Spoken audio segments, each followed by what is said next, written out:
So yeah, it has been a long time coming, the i3, but it's finally here. Hmm. Um, so we're going to have a chat about it. Yeah. Basically, Do you we're going feel to give it a do little you feel mini review. do you feel inspired though by it? That's the question. Aha! I I was one of the saddos, Mhm. along with plenty of other saddos in the drone industry that actually watched the presentation video yesterday.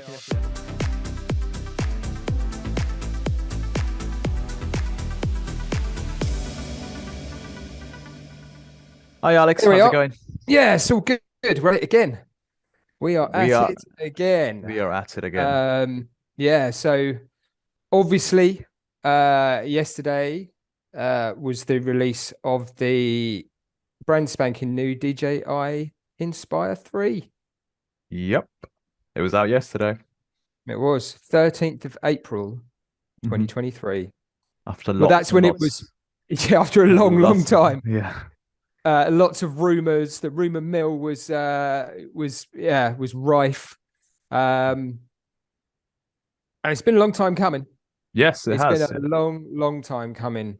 Yeah. The i2, obviously its predecessor, was released back in 2016. 2016. Wow. Wow, November, I think it was November 2016. that's a Um, long time ago. yeah, and I know the i3 it's obviously it got released yesterday, but I think it's all on pre-order at the Yeah. moment. From what I can tell, people won't be getting them for a couple of months, I don't think. Yeah, yeah, exactly. Some Unless pre-order. you're one of unless you're one of those lucky ones that is in DJI's back pocket and already has one. Mm. Which I know there are fair few out there Yeah, I'm that sure, I'm have sure, I'm got sure, them. I'm sure, yeah. Yeah. You could tell from the promo video that a couple of people got to play around with it beforehand. Yep. Oh Uh, yes, a indeedy. lot of film producers. So Yeah. So yeah, Mhm. it has been a long time coming, the i3, but it's finally here. Mhm. Um, so we're going to have a chat about it. Yeah. Basically, Do you we're going feel to give it a do little you feel mini review. do you feel inspired though by it? That's the question. Aha! I I was one of the saddos, Mhm. along with plenty of other saddos in the drone industry that actually watched the presentation video yesterday Yeah, yeah, I afternoon. know. Yeah, Its you sent me a release link. video. Yeah, yeah. I did. Um, and it looks like an exciting bit of kit. Mhm. Um, if Very you're specialized, but very exciting. specialized and if you've got plenty of money to chuck at it, which Mhm. we'll talk about the price later on. Mhm. But yeah, if you've got if you've got plenty of cash, um, it's definitely the unit to have, Mhm. for a specific field, which we'll also talk about Yes. later on. Yes. But yeah, great looking bit of kit. Mhm. Um, Plenty of upgrades. Mhm. Not sure how many of them Yeah. really justify, Yeah. getting that over the i2. Yeah. There are a few, obviously, that certainly justify it. Mhm. Um, but yeah, I'm quite excited about it. Yeah. I'm not sure how long it'll be before I fly one, uh, Mhm. because Or before DJI releases I4, you know. or before DJI release the i4, or before they release their first patch for it, Yeah, their that's first right. firmware update for it, because Yeah. you know new tech always has, chuck new tech into the wild, Mhm. people always find a bug. Yeah, yeah, So and I'm sure they're constantly iterating on it very quickly. So yeah, okay, let's start with airframe and battery. Let's have a look at some of the properties of this new drone. So yep. what's changed with respect to the airframe? It's certain. It keeps the same idea as the Mhm. original Inspires. That's the Inspire Mhm. 1 and the Inspire 2. Mhm. Both the i1 and the i2 looked very similar, Mhm. apart from one was grey Mhm. and had two batteries as opposed to Space one. gray. Yeah, space grey, which is an Apple thing. Space grey. It's not Keeping really a in with color. the trend. Yeah. Um, the i3 Mhm. again looks like the actual airframe. It's got the two battery mount at the back, Mhm. but it looks a lot skinnier. It does, yeah. It looks like it's A lost lot. some weight. Yeah. Yeah, the unit's slimmed down a lot. Mhm. Yeah, it no longer has the kind of jutting front sensor with the FPV camera in it, where the camera connects to. It's all this kind of, it's kind of an all-in-one unit. The arms look longer. I don't know if they are, if they aren't, or whether it's just the body looks smaller. It looks like a sexy bit of kit. Yeah, it's definitely it's definitely lost some weight. It has lost some weight, but managing some calories, maybe. I don't know. It's actually the same weight. Yes, that's what we discovered, didn't we? Actually, yeah, we did. Yeah, when we were having a little hunt around, takeoff weight. I guess that's dependent on what camera system you're using. Yeah. Because I assume that was against the X7 on the i2. Yeah. I wonder if you had an X5 on it, X5S, if the weight would have decreased slightly on the i2. But weight-wise, yeah, I mean, there's not a lot in it. Yeah, it's very much. It looks, as you said, lighter, or like it looks skinnier, but it's actually the same weight. So maybe the camera has increased the weight, or some of the other components like propellers or the arms or whatnot. So but yeah, it's a sleeker design, I suppose. It's but also outside of that, I think some of the FPV optics have changed. No, they have. Well, they've obviously removed the FPV camera from the gimbal mount, I guess, is kind of where it was before. They've actually now integrated it into the nose of the airframe. Yeah, which a lot of people used to do with their old i1s. They used to do like a manual job on it, and they used to put an FPV camera in the nose of their i1. Right. Okay. It looks like DJI have gone, that wasn't a bad idea. We'll chuck that in the i3. Yeah. So now they've got an FPV camera in the nose of the i3. Yeah. It's got, they say it's got night vision. Not night vision as we all know and love. I expect the upgraded optics will be similar to something like a dash cam at night. You can still see number plates, etc., etc. They'll have the same sort of optics for the FPV camera. FPV, yeah. So you think that's for situational awareness mostly, like, when you are capturing a moving target or whatever? It's just I would have thought so.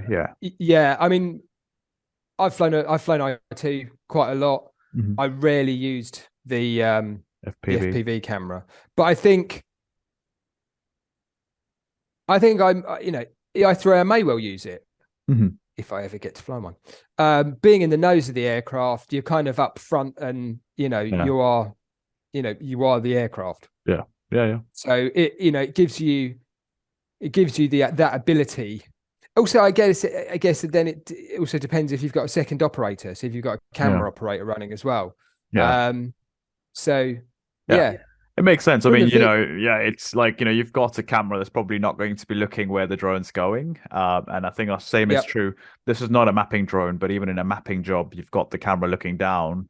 And, sometimes you want to be able to see forward, even though you're capturing the subject that's looking down. And I mean, the same over here. The M300 and the M30, they've both got FPV cameras, which I know when I've been out flying with both of those drones, can come in really handy.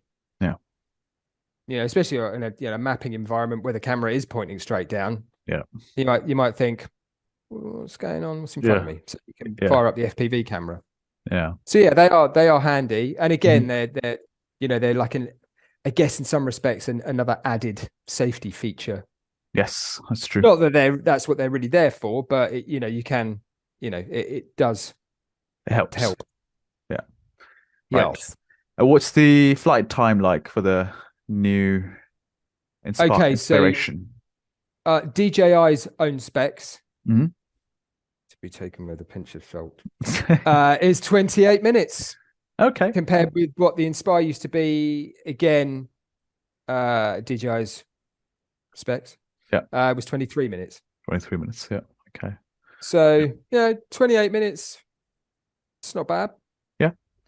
Yeah. I mean, I guess that for some of the other drones, they have really pushed the envelope and gotten it to like 40 plus minutes.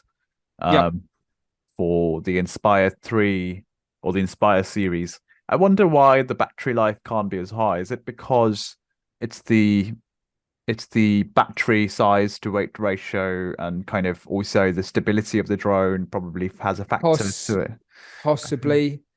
Mm. Again, it's going to be, power to the rotors. I Mm-hmm. mean, this thing does, I think, Mm-hmm. top whack, it does about 93 kilometers an hour. Mm-hmm. I Okay, think well, that'd be in. that's pretty Yeah, quick. that's what I saw in that video yesterday. I think it was 93. Mm-hmm. I could be wrong. Might be slightly lower. Mm-hmm. But yeah, I guess it's all it could be weight ratios. It's all sorts of bits and bobs, I guess. Yeah.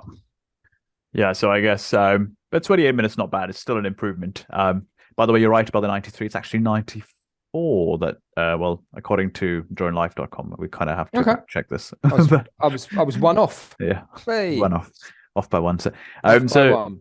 so yeah, no, that's still an improvement, and I'm sure they're going to keep pushing it out in the future versions. What about the camera? So we can probably talk about the camera next. Yeah, so I think the camera is probably its biggest upgrade. Mm-hmm. I mean, in the cinematic universe or TV, high-end TV, it could be a game changer, really. Full frame, 8K, cinema DNG, ProRes RAW, if you want to spend 900 quid in a license, and 45 megapixel photography. So known as the X9. So X9, Inspire 2, when it first came out, we had the X4S. Yeah. The little camera. Then you had the X5S, which was the micro four thirds interchangeable lenses. Yeah. Then they released the X7, which was Super 35. Yeah. Again, interchangeable lenses. Yeah. And now they've gone with the X9. Yeah. Which is full frame. Full frame. There are an array of lenses you can get, again, at a bank busting cost. But it gives you the options, doesn't it? It gives you the options for more lenses. Yeah, absolutely. So, and so, I mean, that definitely, it kind of really specializes the drone towards cinematography and filming use cases. Yeah, but I mean, you've got the 45 megapixel camera, haven't you? Yeah. So, it does also, if you wanted to, you could venture into the photography and mapping, inspection side. Yeah.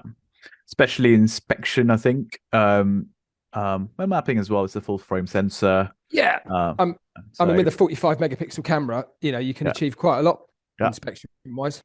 Yeah.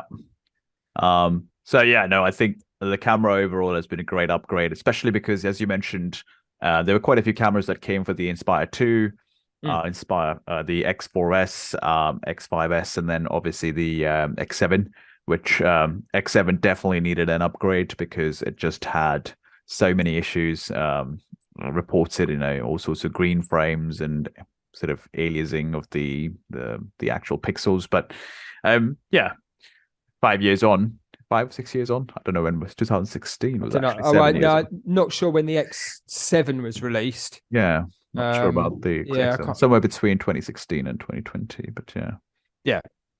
Well, yeah. Yes. So a few years on, it's good to see the X9. Let's see how that sort of actually. It'll be good to get our hands on one and sort of get some.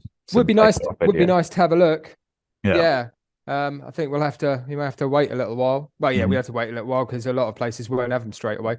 Yeah. But it'd be interesting to see how it performs in the field. Yeah. When you compare it with things like the P1, which is also 45. Yeah, that's true. And it will be interesting to see definitely how it compares to some of the mapping cameras. And it's also got some of the gimbal tilt features, functionality of sort of looking up as opposed to just looking down. I think, which is new. Well, it's not necessarily camera, it's the gimbal, but I think the pair of the two could be really interesting. Let's see if we can get some data sets. The resolution, is very comparable to the P1. So, I wonder if instead of buying a P1 with the M300 if some people are just going to go, well, let's get the Inspire 3 and start mapping. Yeah, I mean, it all depends on your kind of, you know, what you're looking to do with it, doesn't it? Mm. You know, if you're solely cinema and TV, then it would be a good bit of kit to have. You know, if you do cinema, TV, and inspection, which not many people do, but there are people out there that do it, you've kind of got an all-rounder, really. Yeah, yeah, yeah. But yeah, I think that's going to be an interesting point. I mean, irrespective, if we take the drones aside, X9 versus P1, what is the camera quality like? That could be an interesting question. Maybe we should do a case study on this. That would be a nice little case study. Yeah, definitely worth a look at. Yeah. Sure. Yeah. Yes. Right. Okay. So that's the camera. And there's one camera, but there's also you've got different lenses, I believe. Yeah, you can change lenses. So like a normal, DSLR. Yeah. You've got various compatible lenses with it. Yeah. I think the default one is 35 mil. Yeah, I think so. I'm just going to have a look. And then you got 18, 24, 50 that you can swap out. Yeah. Yeah, 18, 24, 50. Yeah. Yeah. Yeah, which is cool. You got some choice. Which is always nice. Nice to have choice. Yeah. Yeah. Not a lot of choices for thermal cameras though, right? Not at the moment, at least. No, it's all it's just visual. It's one set visual, that's it. Yeah. So that's probably something to bear in mind for people that are doing thermal work. This may not be the best drone, but we don't know yet. Yeah, I mean, obviously for the i1 they released a thermal camera. Back in the day, I guess, before they started introducing lots of other units to the market. The i2 never got any thermal cameras. It was they solely concentrating on higher TV and media work. I guess they'll do the same thing with the i3 because they've obviously got enterprise level equipment now that enterprise people buy, enterprise companies buy. So I very much doubt they'll do anything. Yeah, thermal wise. Yeah, it looks very focused on the cinematography filming market, so therefore, not a lot of case. You could make a thermal video, but it's going to be an interesting. It's going to be a film you're trying to figure out what's going on. Yeah, what's happening where? What is going on? But the one thing it does have, which also ventures into the inspection and mapping market, it's got RTK built in. Yes, it does actually. Yeah. Which is very interesting. Yes. Real-time kinematic, for those that it means, which basically gives you centimeter level accuracy as opposed to meter level accuracy. Yeah. Now, from what I can tell, this will be used for cinematography, which is I don't think it's ever been done before. Yeah. But it will give you the option to use some of their kind of waypoint missions in a filming environment and get that active kind of spot on. Yeah, I think they're trying to focus on the use case where you really need to be flying in maybe narrow corridors and you need that centimeter. So I think the accuracy side of things is not so much focused from georeferencing standpoint. I think it's more focused from the drone's position in 3D space. Yep. And trying to get that as precise as possible. But I wonder because you brought up an interesting point about the camera, and if the camera is good enough, and if some people don't want to do the P1 or the P1 and M300 side of things, the i3 might be more manageable to fly, and you've got this X9 camera, which we'll see how it turns out, and you've got RTK. Yeah. Obviously, this is all speculation. We don't really know it's going to work out for that use case or not. We don't really know until people start using it in in the wild. Yeah. What kind of it is geared towards cinematography. Yes. But I'm wondering if people will adapt and go, well, it's got RTK. I can use an RTK base station with it. Mm. It's got this brand spanking new X9 camera at 45 megapixels. Maybe I'll use it for mapping or 3D or, you know. Yeah. The same thing happened with the M30, didn't it? Because originally, if you think about it, it was very much specialized towards the search and rescue market, so SAR. Yeah, I mean, it was kind of emergency services, really, wasn't it? Yeah. It was geared towards emergency services. That's the one, yeah. And now it's used so much in inspection, and some people even doing mapping with it. So it's just I guess if the use case fits the drone, then why not, right? Exactly. So we'll see what happens when people start using it. You know, there's already been a lot of chatter on the groups that I'm on. People are very excited about using it in high-end productions, but we'll see. Yeah, we'll see what 100% what occurs. Yes. So I guess that puts us onto flight modes. Yes. You know, it comes after RTK. So you've got advanced waypoint mode, which I haven't really looked at the flight modes, to be fair. Waypoint Pro, which would be used for car chases. You've got things like Spotlight Pro as well. A lot of the drones, the commercial drones, as opposed to the enterprise drones, have the Spotlight feature, which is almost like a kind of a follow me or chase feature.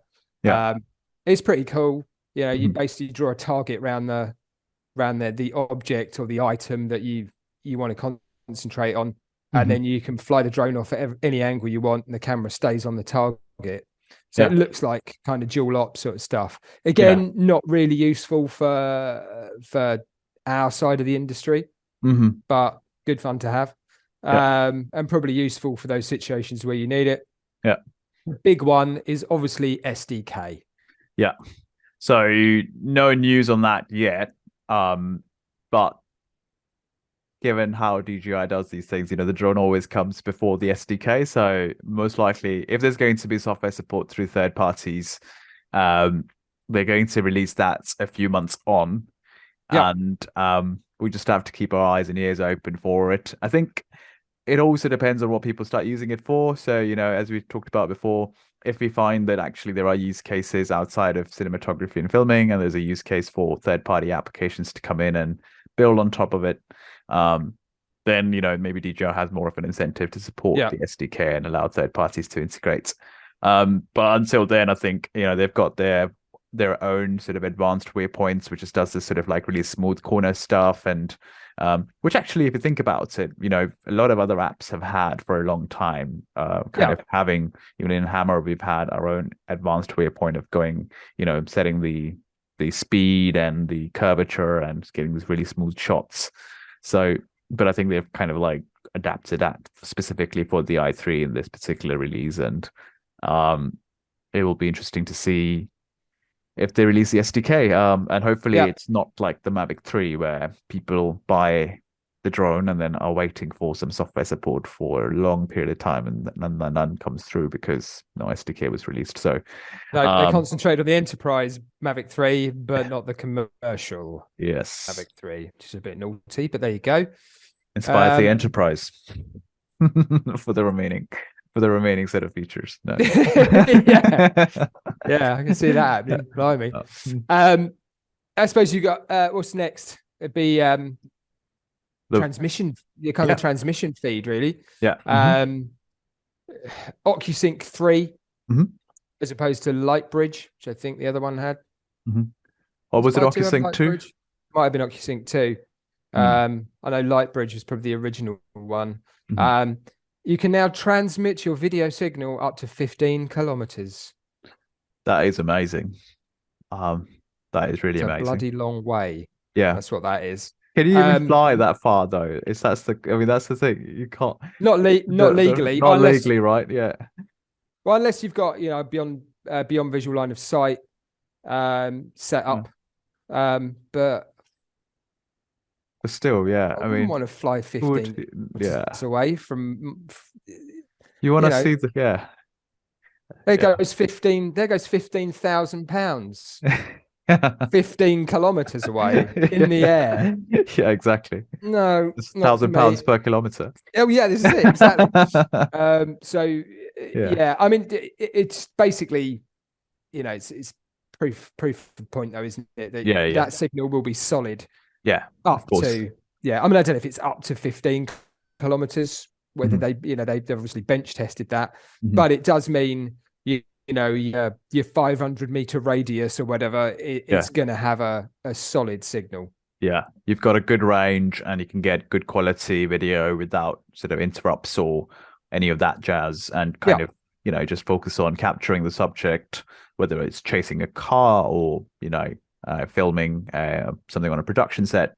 I think the point they're trying to kind of get across is that you don't have to worry too much about the link between the remote controller and the drone, and just, yeah, that's yeah. I wonder how they test some of these things as well. Yeah, 15 kilometers away.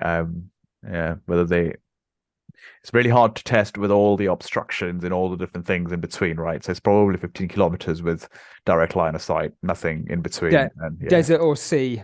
desert or sea. Yeah. On the other end of the channel. I'm going to fly this to 15 kilometers away. Yeah.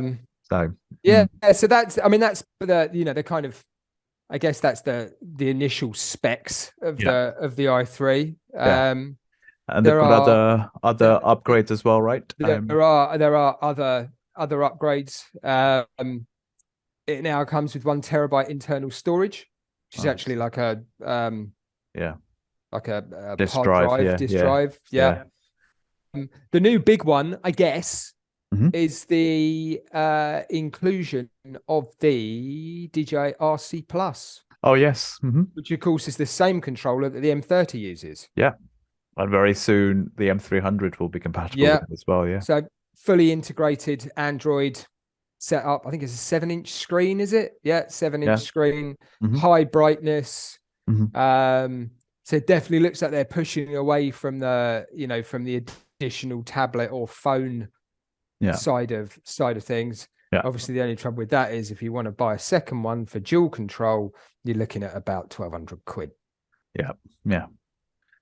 So, but at least it's a sturdy tablet, or not tablets, controller, and it feels nice. It's ergonomically nice. It feels nice in your hands. You've got the sticks in the right place. It's chunky. Yep. The brightness is good.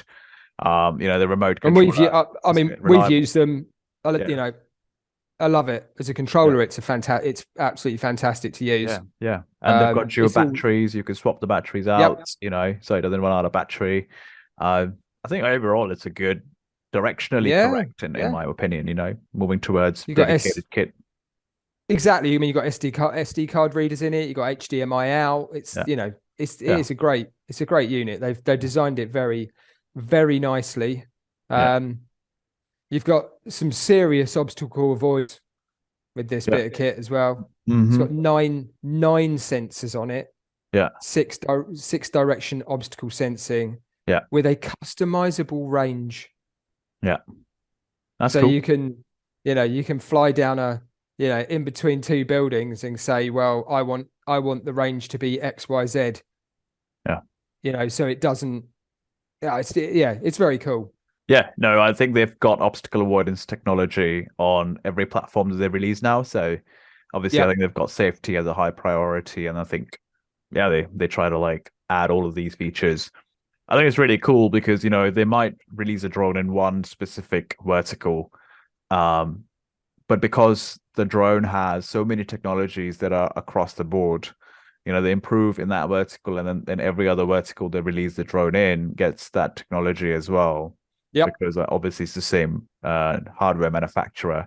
And I think that's what happened with RTK. No, I think RTK came from all the mapping world, but now cinematography can benefit from it because they thought, well, why don't we chuck it in that as well? Yeah. Because it can be a huge benefit. Whether people use it or not, who knows? But it's there to be used. So, exactly. they've got the options to use it. They can. Yeah. Obviously, it's got the dual battery system, which the Inspire 2 had. Not compatible with the i2 batteries. They were TB50. These are TB51s. Yes. standard. They change the battery every time they release a new bit of kit, so you can't use your last ones. You know, with the, was it I2 or I1? But there was one of those drones that you needed to make sure the batteries are at optimum temperature before they. Inspire 1. Was it Inspire 1? Yeah, Inspire 1. The infamous story of chucking it down your trousers before you flew on a cold day. These will have, like every other bit of kit now, they'll have the battery heating. Yeah, right. Okay. They'll heat the battery up before flying. Yeah, so long gone are the days of shoving the old whatever they were, TB-47s and 48s down your kecks to try and warm them up before you flew. Yes. Yeah, that's good. Yes, it is good. Nothing worse than a cold battery down your trousers. I wouldn't know, Alex. So I wouldn't know. Okay, so that's all at upgrades. Should we talk about price? Let's talk about price. Let's talk about price. Yeah. Okay, so the combo pack, or I think it's called the combo pack or whatever it is. It's basically the aircraft with everything you need to get off the ground. Comes in at a meaty in the UK, £13,419. We should get the dollar amount as well. At $16,099. Yeah. It's a lot of money. And that's before you've bought more batteries, more lenses. If you want to go dual controller, you've got to buy another controller to go on top of that. Yeah. So it's a specialist bit of kit.